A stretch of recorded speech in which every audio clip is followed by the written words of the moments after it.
भाई मैं इंडिया से प्यार करता हूँ और ये मुझे किसी से डर की जरूरत नहीं है, ना मैं किसी से पैसे लेता हूँ ना कुछ। मुझे उन लोगों के प्यार के साथ मोहब्बत है जो मुझसे प्यार करते हैं। India again launched missile attacks, BrahMos, and hit Pakistan's various provinces, including airport in Rawalpindi and other places. Modi ने ना तो ऑपरेशन संदूर को खत्म करने का ऐलान किया है और जाहिर है लंबी जंग पाकिस्तान अफोर्ड नहीं कर सकता। पाकिस्तान मैक्सिमम 10 दिनों की जंग अफोर्ड कर सकता है। कमाल हो गया जी। एक वही तो बचा है हमारे पास लोगों को डरा धमका के पैसे लेने के लिए। वो मुल्ला भी कह रहा था ना कि एक हाथ में एटम बम ले जाओ और एक में जाके वो उनसे कहो कि लो जी पैसे दो, नहीं तो अब मतलब वो भी दे दे तो फिर क्या करेंगे हम।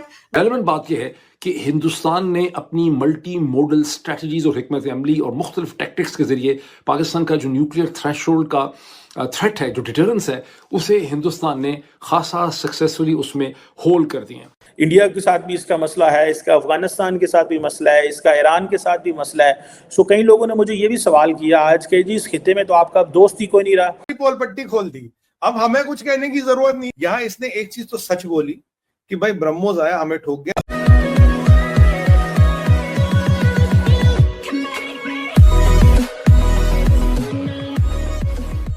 नमस्कार दोस्तों, अब यहाँ पर बात हो रही है कि भाई मतलब मान रहा है पाकिस्तान के प्रधानमंत्री मान रहा है कि भाई एक समय था जब इंडिया के ब्रह्मोस आए और तबाह कर दिया हमारे एयरपोर्ट्स को, हमारे एयरवेज को, और वो मना भी नहीं कर सकता, डिनाई भी नहीं कर सकता कि नहीं कुछ नहीं हुआ, क्योंकि सब के सब जितने भी है उसके सारे के सारे वीडियो फुटेजेस है, फ़ोटोज़ है, सारी चीज़ें है। लेकिन देखने लायक बात यह है कि पहले जो कि डिनाइल में रहते थे, अब ये सारी चीज़ें एक्सेप्ट करने पर आ चुके हैं कि भाई इंडिया ने ये किया था, इंडिया ने वो किया था, और उसके सामने वो कुछ दिखा नहीं सकते क्योंकि कुछ है ही नहीं। क्योंकि अगर कुछ होता तो उसका वीडियो फुटेजेस डेफिनेटली सामने आ जाती। अगर इंडिया के अंदर S-400 तबाह हुआ होता, अगर इंडिया के अंदर रफाइल गिरा होता, क्योंकि वो चीज़ें छिपती नहीं है। एक ड्रोन, शायद आपको पता हो कि एक ड्रोन गिरा था पंजाब में, तो उसकी भी फुटेजेस आ गई थी। गाड़ी पर गिरा था और उस गाड़ी में आग लग गई थी। जो भी हो, और यहाँ पर बात ये भी हो रही है कि भाई अगर इंडिया और पाकिस्तान का कॉन्फ्लिक्ट ज़्यादा चलता तो पाकिस्तान जो है ना वो 10 दिन भी नहीं टिक पाता। तो भाई सबसे पहले आपको ट्राई करना चाहिए कि अपनी इकोनॉमी सुधारो। नेक्स्ट टाइम इंडिया के साथ कॉन्फ्लिक्ट हो तो 50 दिन 100 दिन तो लड़ सको। अब 10 दिन का कैपेसिटी नहीं है और आपको वॉर मॉन्गरिंग करनी है, जिहाद करना है, तो ऐसे तो कैसे जिहाद होगा भाई।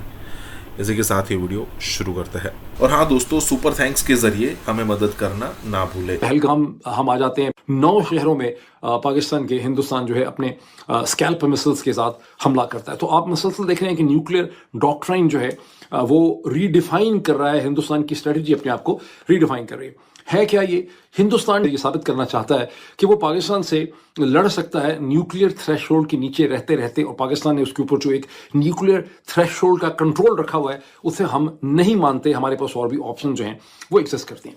यानी पाकिस्तान को अब एक न्यूक्लियर डॉक्ट्राइन का डिलेमा जो है वो दरपेश है। डिलेमा अंग्रेजी का लफ्ज़ है, इसका मतलब क्या है? इसका मतलब है कि आप एक जो है कन्फ्यूजन का शिकार हो चुके हैं। आपको समझ नहीं आ रही कि अब आपने फैसला कैसे करना है, क्या फैसला आपने करना है। डिलेमा है, आप एक कन्फ्यूजन का शिकार जो है वो इस स्टेज पे हो चुके हैं। वो कन्फ्यूजन क्या है? वो कन्फ्यूजन एक्सप्लेन करते हैं कि 2016 के बाद से गुज़िश्ता जो आपके 5 और 4 तकरीबन 9 बरस गुजरे, 8-9 बरस, इसमें हिंदुस्तान ने ऐसी स्ट्रैटेजीज अडॉप्ट की हैं कि पाकिस्तान का जो न्यूक्लियर डिटरेंस का कॉन्सेप्ट है वो तकरीबन इरोड होता चला गया है। यानी पाकिस्तान ने जो डॉक्ट्राइन एस्टेब्लिश किया था 1998 के अंदर, बिकॉज आपको आज पूरा पाकिस्तानी मीडिया जो है वो रवायती बातें करता नजर आएगा कि जनाब पाकिस्तान बम बन गया, हमारे पास बम है, सारे मिसाइल लेके बैठे हुए हैं। लेकिन नहीं, दिस इज इररेलेवेंट नाउ।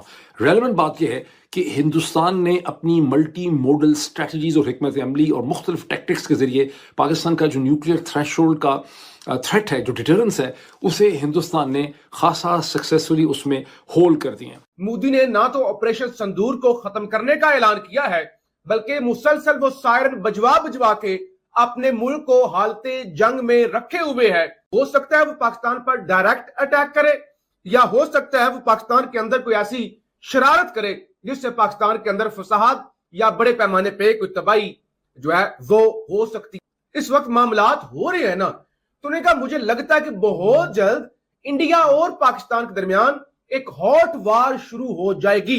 बाकायदा एक जंग जो है वो शुरू हो जाएगी, और जाहिर है लंबी जंग पाकिस्तान अफोर्ड नहीं कर सकता। पाकिस्तान मैक्सिमम 10 दिनों की जंग अफोर्ड कर सकता है।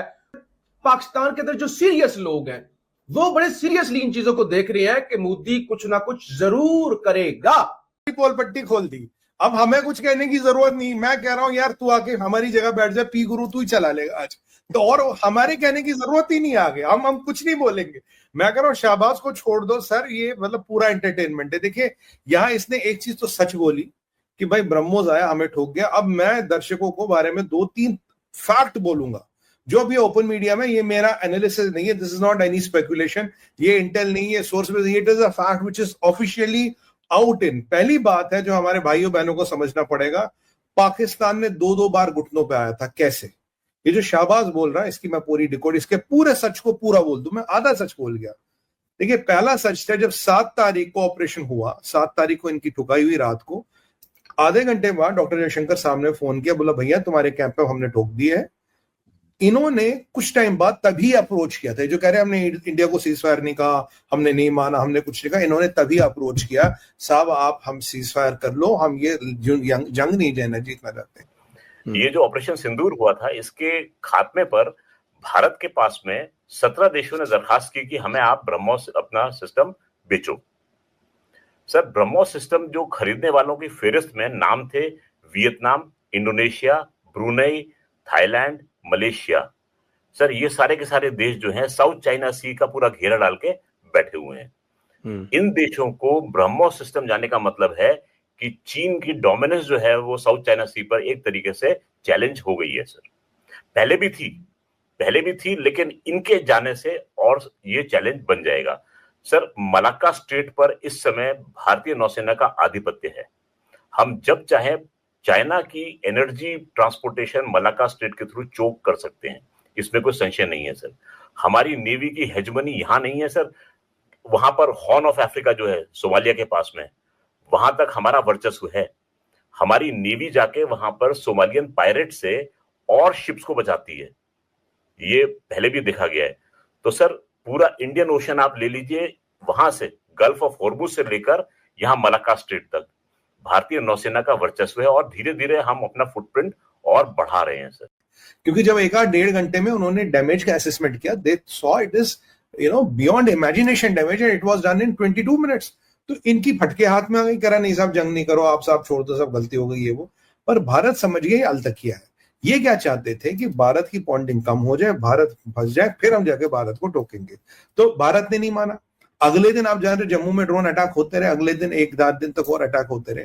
जब भारत ने कहा बस अब और काम खत्म, अब जाके इनको इनकी औकात दिखानी है। अब जब पाकिस्तान का बार बार अटैक फेल हो रहा था, बार बार इनके जो जहाज गिर रहे थे, इनका सब कुछ हो रहा था, तो पाकिस्तान मजबूर हो गया, पाकिस्तान परेशान हो गया और एक ऑपरेशन बुयान अल महसूस एक लॉन्च किया गया। बुयान अल महसूस क्या है? इस इस्लामिक मीन्स है वॉल ऑफ इस्लाम और वॉल ऑफ अल्लाह, ये रफ कट इसका ट्रांसलेशन है।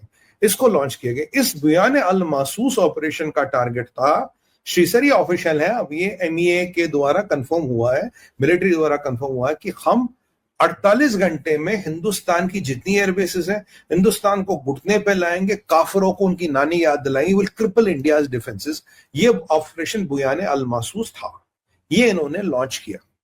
अब जब बुयान अल महसूस जो आधी बात कह रहा हूं मैं आज उसकी पूरी कर रहा हूं, इन्होंने कहा सुबह इसको लॉन्च करेंगे, will launch it in the morning, launch करेंगे।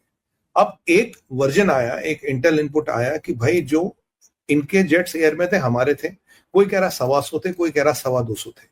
ये मतलब highest number of jets which were in the air were in this conflict recently. इतने ज्यादा जेट्स एयर में कभी नहीं गए, ये भी दावे हुए।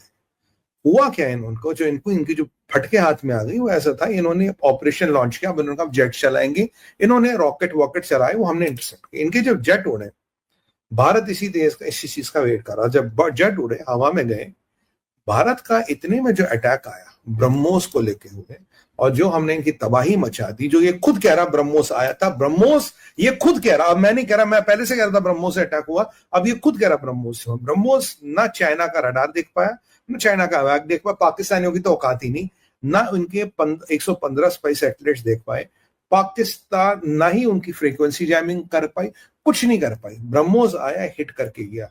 श्री सर सबसे बड़ी इनकी विडंबना क्या थी, जब इनका जहाज उड़ गया, अब ये बुयान अल महसूस के लिए भारत पे कब्जा कर रहा था, वाट लगानी थी भारत में, 48 घंटों में भारत को घुटनों पे लाना था। इनको क्या पता लगा, अबे अल्लू के पट्टो, जहाज उड़ तो गया, उतरेगा कहाँ? पीछे जितनी एयर स्ट्रिप्स थी, जितनी प्रोमिनेंट एयर स्ट्रिप्स थी, देखिए किसी भी एयरवेज में दो होती है, एक टेक ऑफ, एक लैंडिंग, एक तो जो भी दो एयर स्ट्रिप्स थी, जब एक एक या दो उड़ा दी गई, इनकी फटके हाथ में आ गई, जहाज उड़ तो गया, पाकिस्तान को उतरेगा कहाँ? भारत का एक भी जहाज डाउन नहीं हुआ। अभी फ्रांस ने भी कंफर्म किया है, no Rafale has been down. तो ये जो राफेल की बातें कर रहे थे, ये भी खत्म हो गया।